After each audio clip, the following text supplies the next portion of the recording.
Her children told her she was too frail. The doctors said one fall could be fatal. Everyone insisted this 87-year-old widow should spend her remaining days safely indoors, far from the horse she had loved for half a century.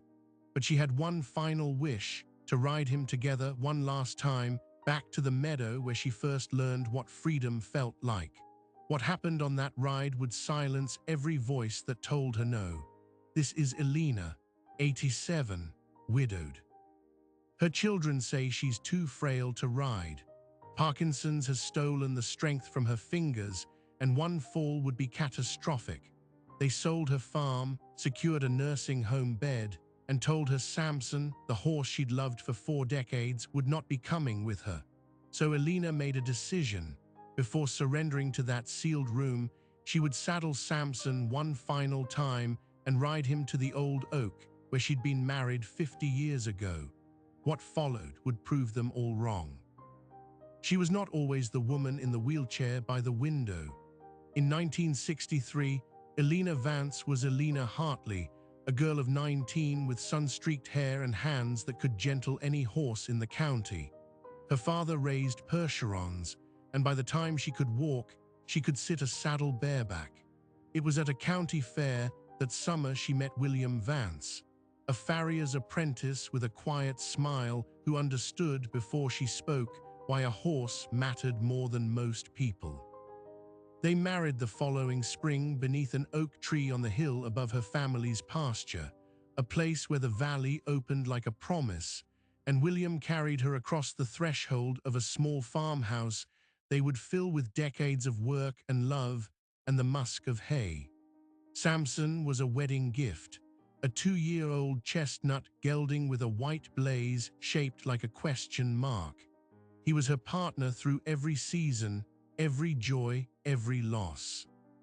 When William was diagnosed with cancer at 64, it was Samson who carried her through the fog of grief after the funeral. And when her own hands began to tremble, she thought nothing of it, just age. But the diagnosis was Parkinson's, a slow unspooling of the body's control. Her children meant well. Mark, the eldest, a financial planner in Chicago, visited with spreadsheets showing the cost of assisted living versus the risk of rural isolation. Claire, the middle child, an attorney in Boston, drafted documents, power of attorney, medical proxy, a checklist for selling the farm. They spoke in the language of care while Elena heard the language of surrender. The farm was sold last September. The nursing home bed arrived with a schedule and a call button. And Samson, the horse who had carried her children on his back, who had stood patient while she wept into his mane after William's funeral, was deemed a liability, too much risk. Too much work. He would be boarded temporarily, they said, then likely sold to a therapy stable, or if no one came forward, to auction. Elena nodded. She let them pat her hand and promise visits. But in the deep night, when the nursing home fell silent except for distant monitors, she lay awake and remembered the feeling of Samson's gait beneath her, the way he would turn his head to check on her when the path grew steep, the way the wind tasted like freedom and memory at the crest of that hill. So she made a plan. It was not a complicated plan. She still had a key to the boarding stable where Samson was kept. She still had, tucked in a drawer beneath her nightgowns, the worn leather gloves William had given her on their 20th anniversary. And she still had, buried under the weight of tremors and medication, a stubborn, burning will that no doctor could prescribe away. On a Tuesday morning in late April, before the nursing home breakfast cart rattled down the hall, Elena slipped out of bed, dressed herself in the clothes she had hidden the night before, and walked slowly but steadily out the side door. The air was cold and sharp with the scent of damp earth. She had arranged for a taxi to meet her at the corner. The driver, a young woman with kind eyes, asked no questions when the old woman directed her to a stable on the edge of town. When Elena arrived, the barn was quiet. The other horses nickered softly as she passed. And there, in the third stall, stood Samson, his ears pricked forward the moment he caught her scent. She pressed her trembling hand to his muzzle, and he exhaled, a low, rumbling breath that seemed to say, "Finally." Elena took the halter from its hook. It took her 3 tries to fasten the buckle, her fingers betraying her, but she refused to ask for help. She led Samson out into the pale morning light and faced the saddle rack. The real challenge was not the mounting, but the question that had gnawed at her for weeks. Could a body this broken still hold a horse that trusted her? She gripped the saddle horn, planted one foot in the stirrup, and pulled herself upward. For a terrifying moment, the world tilted. And then she was there, settled in the seat, and Samson stood rock-steady beneath her. She pressed her heels into his sides, and they began to move. Not toward the road, but toward the old trail that wound behind the property, past the creek bed, up into the wooded ridge that led, eventually, to the oak. But half a mile in, a sound cut through the morning quiet. A car engine approaching from the main road, fast, and then the unmistakable voice of her daughter shouting her name. Claire Vance stood in the middle of the trail, her sensible sedan angled sideways and still running, her face caught between fury and terror. Her mother had never disobeyed a doctor's order in her life, never once refused the careful architecture of care they'd built around her decline. Now here she was, perched atop a horse she hadn't ridden in 3 years, as if the past decade of illness had been a bad dream. Claire stepped forward, raising both hands like a crossing guard. "Mom, you have to get down. You could fall. You could break your hip. You could die." Elena looked down at her daughter from the saddle, and for a long moment, the only sound was the creak of leather and the shush of wind through new leaves. When she spoke, her voice was softer than Claire expected and infinitely more certain. "I know," she said. "I've already done the math, and I've decided the only thing worse than dying on Samson is never living again." The words landed like a stone in still water. Claire had prepared for resistance, for confusion, for the wandering mind of an old woman who no longer understood consequence. But Elena's eyes were sharp, her posture steady despite the tremor in her hands. This was not dementia. This was defiance, and it was the kind of defiance Claire recognized because she had inherited it. She thought of the mother who had run a farm alone after her father died, who had refused to sell when the first developers came circling, who had taught her to ride before she could tie her own shoes. That woman was still in there, buried under 6 diagnoses and a litany of medications, but not gone. Not yet. Claire lowered her hands. "Then at least let me walk beside you," she said, her voice cracking. "Don't make me watch you do this from a car window." Elena nodded once, and Claire fell into step beside Samson's flank. They moved in silence through the lower meadow, where wild mustard was just beginning to bloom, a yellow so vivid it seemed to hum. The trail was familiar to Elena in a way that existed deeper than memory. Every bend, every rise, every exposed root where the ground eroded each spring had been mapped into her bones. She had ridden this path pregnant with Mark, with Claire in a sling across her chest, with William riding beside her on the gelding they'd named Patience. She had ridden it alone the day after his funeral, when the silence of the house had been unbearable, and Samson, then 22 years old, had carried her without faltering. The horse was 30 now, ancient for his breed, but he still moved with the same careful, rhythmic gait, as if he understood exactly what this ride meant. Claire walked and watched her mother's back. She noticed things she'd stopped seeing years ago, the way Elena's spine still straightened in the saddle, the way her heels dropped naturally into position, the way her trembling left hand rested not on the horn, but on her thigh, a rider's habit that no disease could erase. She remembered being 7 years old and sitting behind her mother on this same horse, her arms wrapped around a waist that then seemed permanent, invincible. The thought of that waist now, fragile beneath the wool sweater, made Claire's throat tighten.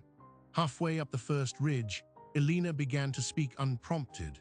She told Claire about the morning she met William, how he'd been shoeing a neighbor's draft horse and had looked up at her with those calm grey eyes and said, "Your mare's favoring her left foreleg."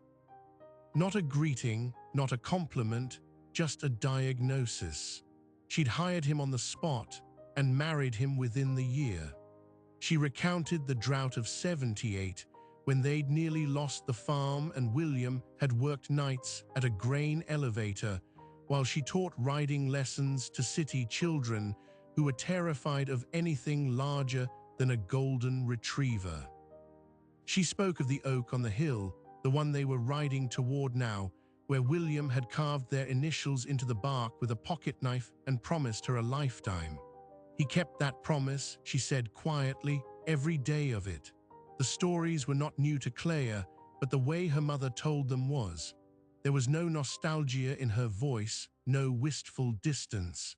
It was as if she were recounting events she intended to re-enter, not ones she was leaving behind. And that's when Claire understood, with a clarity that felt physical, that this ride was not a farewell tour. It was a reclamation. Her mother was not saying goodbye to the past. She was demanding that the present still belonged to her. They reached the creek bed just as the morning sun cleared the ridge, turning the shallow water into a mirror. Samson drank slowly, his muzzle painting ripples across the surface. Elena let him take his time. From somewhere behind them, a phone buzzed. Mark. Claire ignored it. The nursing home had certainly called by now, and Mark, ever the crisis manager, would be on his way. That meant they had perhaps an hour before the intervention became official, before the well-intentioned machinery of safety ground Elena's small rebellion into compliance. But something else was happening too. A neighbor on the adjoining property, a retired veterinarian named Lucas, had stepped out onto his porch with his morning coffee and seen the pair moving along the ridge. He recognized Elena immediately. He had treated Samson for colic a decade earlier, had attended William in his final months, had watched the slow dissolution of the Vance farm with the helplessness of an old friend. He did not call the police. Instead, he picked up his phone and called his daughter, who ran the feed store in town. "Have you heard about Elena Vance?" Within 20 minutes, the story had passed through 5 more people, and a small cluster of onlookers had gathered at the crossroads where the trail met the county road. They stood in the cool morning air, farmers and shopkeepers and retired teachers, holding coffee cups and whispering. As Elena and Claire ascended the next rise, they came into view of that cluster. For a moment, the scene seemed to freeze. Then someone began to clap. Not a cheer exactly, but a slow, respectful applause, the kind you give a runner at the end of a marathon. Elena did not acknowledge it, but her jaw tightened with emotion, and she pressed her trembling hand flat against Samson's neck. Then the sirens started, faint at first, then louder. 2 sheriff's vehicles pulled up behind the crowd, and Mark's black SUV appeared a moment later, tires spitting gravel. He emerged with the posture of a man who had been preparing an argument for 3 hours and now had an audience. But before he could speak, Lucas stepped into his path and placed a weathered hand on his chest. "Son," he said quietly, "you might want to think real hard about what you're about to do in front of all these people." Mark's face flickered, and for the first time in years, he hesitated. And that hesitation was enough. Elena did not look back. She nudged Samson onward, toward the steep final climb, toward the oak that waited on the hilltop, and into a reckoning no one in that crowd could yet see coming. The climb was steeper than Elena remembered. Samson's hooves bit into the loose shale, each step deliberate, his great chest heaving with the effort. Claire walked at his shoulder, one hand resting lightly on the reins, not to guide, but to steady herself. Behind them, the crowd had gone silent, the sirens had stopped, and Mark stood frozen in the road with Lucas's hand still pressed against his chest. He could have pushed past the old man. He could have shouted or called the deputies or sprinted up the trail and pulled his mother from the saddle by force. But something in the faces watching him, the neighbors who had known Elena longer than he'd been alive, made him understand that this was no longer a family dispute. It had become something else, something public, and every instinct he'd honed in 20 years of managing other people's crises told him that intervening now would cost more than letting her finish. So he stood and watched, his chest tight, as his mother disappeared into the tree line. Then the doctor arrived. Dr. Patel, Elena's neurologist, had been called by the nursing home when they discovered the empty bed. She'd driven directly to the trailhead, her medical bag in the passenger seat, expecting to find a confused patient wandering the roadside. Instead, she found a vigil. Lucas intercepted her as she got out of her car and quickly explained what was happening. Dr. Patel listened, her expression unreadable, then walked past the crowd and began climbing the trail with the deliberate pace of someone who knew the case far better than anyone present. When she caught up to Mark and Claire, she did not call out or demand that Elena stop. She simply nodded once and fell into step alongside them, her eyes trained on the horse and rider ahead. What Dr. Patel knew, and what she had not yet disclosed, was that Elena's last MRI had shown progression into the brainstem. The tremor wasn't just motor anymore. It was affecting her autonomic functions, heart rate, blood pressure, the body's ability to regulate temperature. Stress could trigger a cascade. A fall from that height could cause internal bleeding that her compromised system could not survive. She had told Elena none of this directly, had couched it in careful, clinical language about managing expectations and adjusting the care plan. But standing on this hillside, watching an 87-year-old widow ride toward a hilltop oak, as if she was storming a citadel, Dr. Patel realized Elena had understood everything perfectly. She hadn't needed the words to know. The trail leveled for a moment at a switchback, and Elena paused. She turned in the saddle and looked directly at Dr. Patel for the first time. Their eyes met across a distance of 30 yards, and something passed between them, a question and an answer both unspoken. Dr. Patel gave a small, almost imperceptible shake of her head, a warning. Elena smiled, a gentle, knowing smile, and nodded once. Then she faced forward again and urged Samson upward. But here is what no one on that trail expected. As Samson rounded the next bend, he stopped. Not the pause of a tired horse catching his breath, but a full halt, his ears swiveling backward, his weight shifting onto his haunches. Elena's tremor intensified. Her left hand, the one resting on her thigh, began to shake so violently that it knocked against the saddle. Then her head drooped, and she slumped forward against Samson's neck, her eyes closing. Claire screamed. Dr. Patel surged forward, her bag already unzipping, her voice calling out rapid instructions that no one heard. Mark finally broke free from his paralysis and ran, his polished shoes skidding on loose gravel. But before anyone could reach her, Elena's hand rose again, trembling but deliberate, and pressed flat against Samson's mane. Her voice, thin and distant, said, "Not yet." The horse stood perfectly still. And in the silence that followed, Dr. Patel did something no one expected. She halted, she held up her hand to stop Mark and Claire from rushing in, and she waited. She had seen this before, in the final months of patients with advanced neurodegenerative disease. A sudden loss of consciousness triggered by exertion, followed by a return that was not purely physical. Some called it terminal lucidity, a brief window of clarity before the end. Others called it a rally. Elena's eyes opened again, and this time they were brighter than they had been in years. She sat upright in the saddle, and the tremor, impossibly, had stilled. She looked down at Dr. Patel and spoke in a voice that carried across the hillside. "I have approximately 45 minutes," she said, "before my blood pressure bottoms out. You know this, I know this. My children did not know this." She let the words settle. Mark's face went ashen. Claire pressed both hands over her mouth. "I've had 6 months to think about how I wanted to leave this world," Elena continued. 6 months of that room, that bed, those fluorescent lights. 6 months of people telling me what was safe while I felt everything that made me human being stripped away one tremor at a time. And I decided that if I was going to die, it would not be in a bed with a call button in my hand. It would be under that oak tree, with the horse who carried me through every important moment of my life, and with my children finally listening. Mark stepped forward, his voice cracking.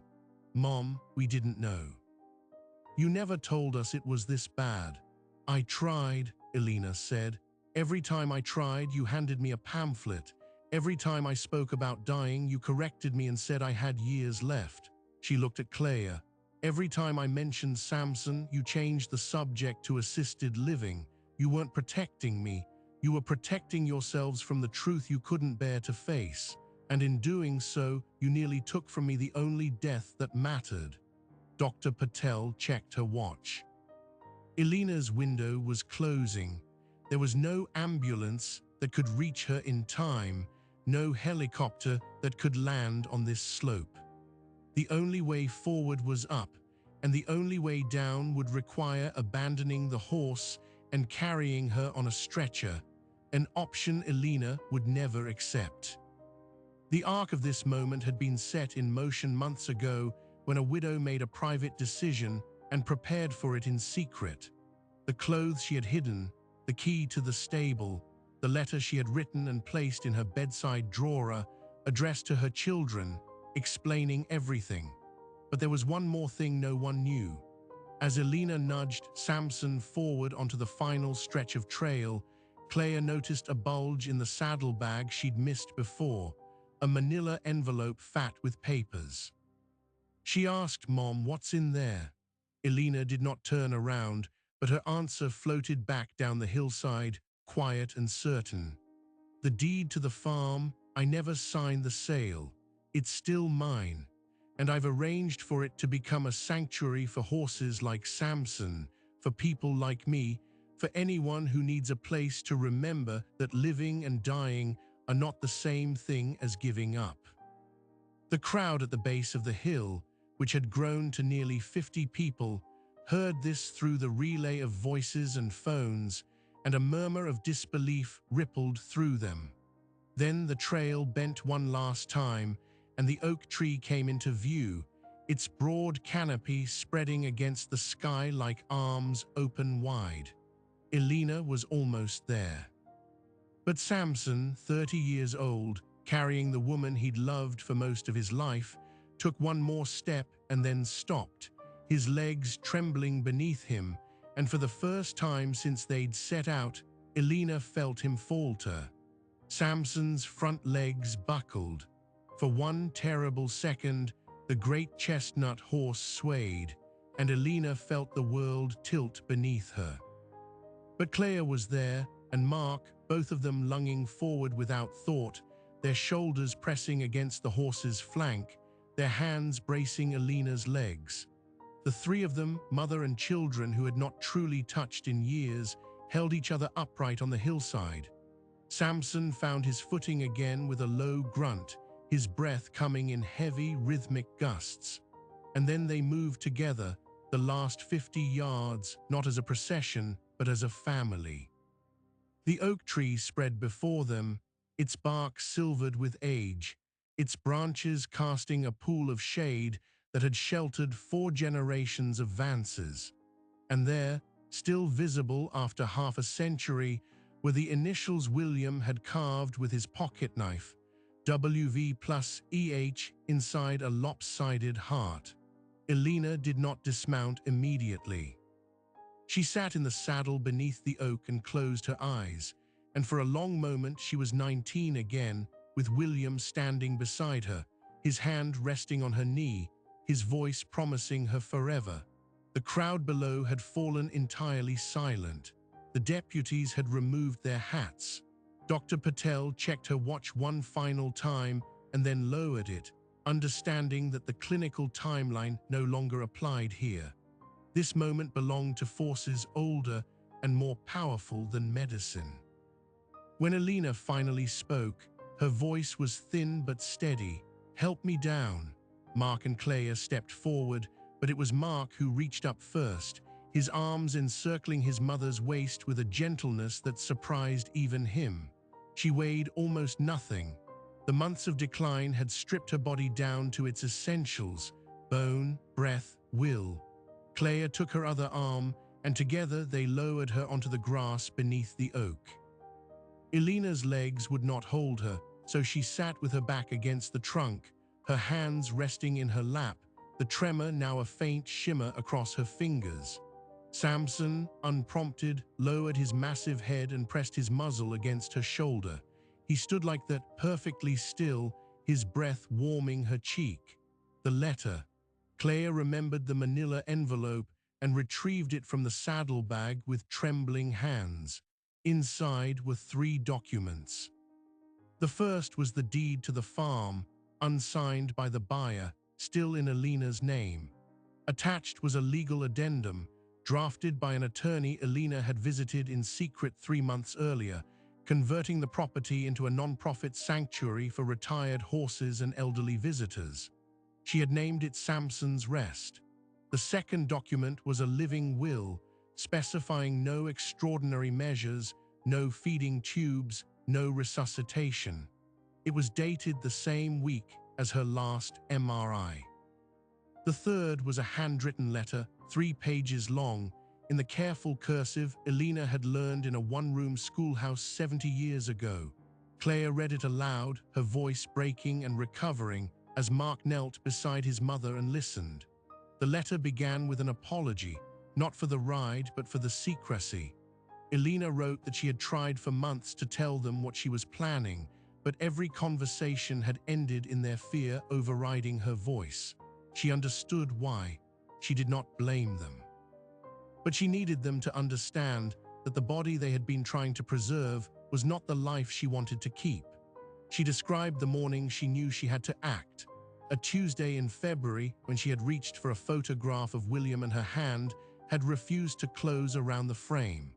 She had wept not from frustration, but from clarity, because in that moment she understood that if she waited any longer, the choice would be made for her.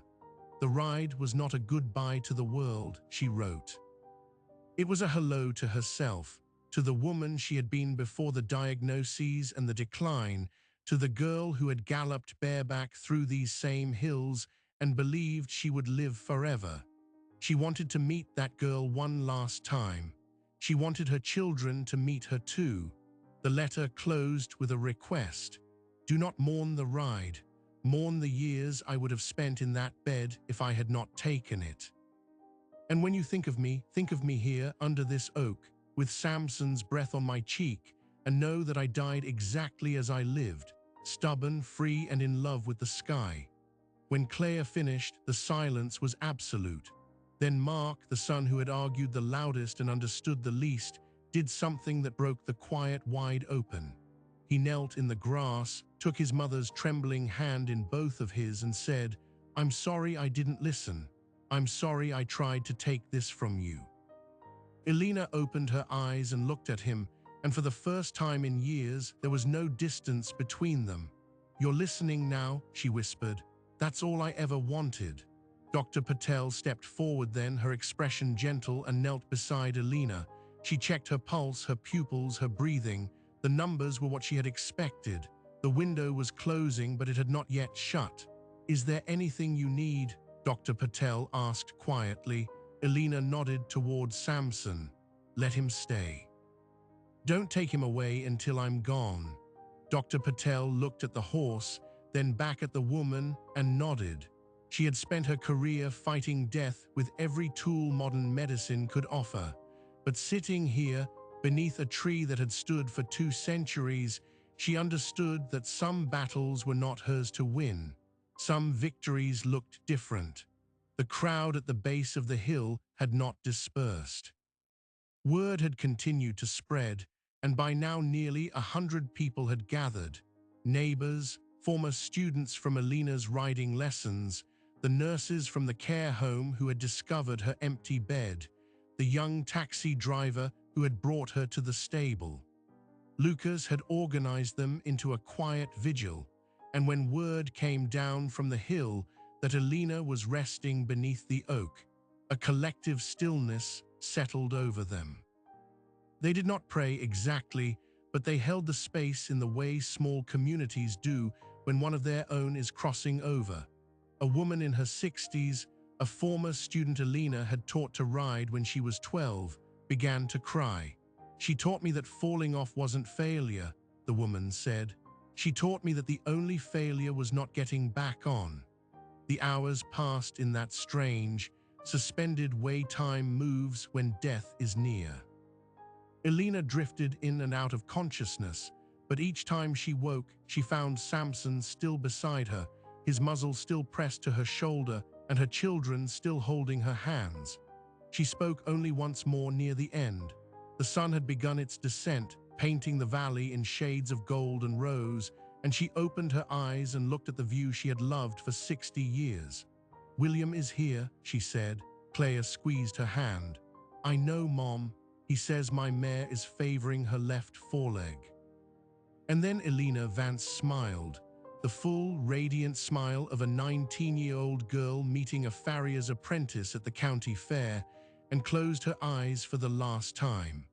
She died at sunset on April 23rd beneath the oak tree where she had been married, with her children beside her and her horse standing guard.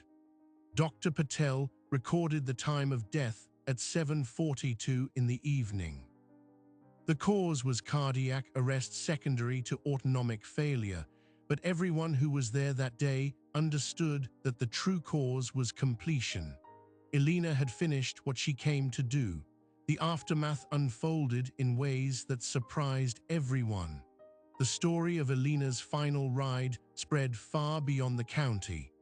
A local journalist who had been among the crowd at the trailhead wrote an account that was picked up by national outlets.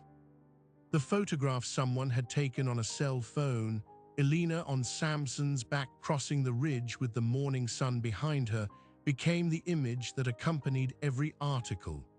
It showed an old woman with silver hair and a face carved by joy and grief, riding a chestnut horse toward a hilltop, as if she were already halfway to heaven. But the most significant consequence was the farm. Samson's Rest, as Alina had named it, became a reality. Mark and Claire, honoring their mother's final wishes, withdrew the sale and established the sanctuary exactly as she had envisioned. Within a year, the property was home to 12 retired horses rescued from auction, each one assigned to an elderly volunteer who came weekly to groom, feed, and simply be present with the animals. The first horse accepted into the program was an Agging draft mare found in a kill pen, malnourished and terrified, who reminded everyone of the story Alina had told about her father's Percherons. They named her Alina's Grace. Samson lived another 18 months. He was never ridden again, but he was never alone. Claire moved into the farmhouse and spent her mornings in the paddock with him, brushing his coat and telling him stories about her mother. When he died peacefully in his stall on a winter morning, they buried him on the hill beneath the oak, beside the spot where Alina had taken her final breath. The community installed a small stone marker, etched with her words, "Living and dying are not the same thing as giving up." Mark left his firm in Chicago and opened a small financial planning practice in the town where he grew up, specializing in helping elderly farmers transition their land without losing their legacy. He and Claire now run the sanctuary together. Every spring, on the anniversary of the ride, they open the trail to the public and invite anyone who needs a reminder that it is never too late to reclaim their life. The oak still stands. The initials are still there. And if you visit on a quiet evening, when the light turns gold and the wind moves through the grass like breath, you might just understand why an old woman on an old horse decided to ride toward the one place that had never stopped being home. There is a question that Alina's story leaves behind, not just for her children, but for anyone who has ever loved someone old and frightened and fiercely alive. How many of us are waiting for permission to truly live?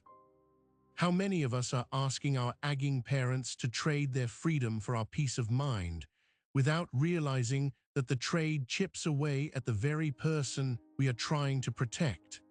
Alina Vance did not ride that horse to prove a point. She rode him because the woman inside her, the girl who had galloped bareback through these hills, was still there, still demanding to be seen. And in her final act, she taught everyone who watched that safety is not the same as love, that a good death is not always a quiet one in a prepared room, and that sometimes the most dignified thing a person can do is refuse to be managed.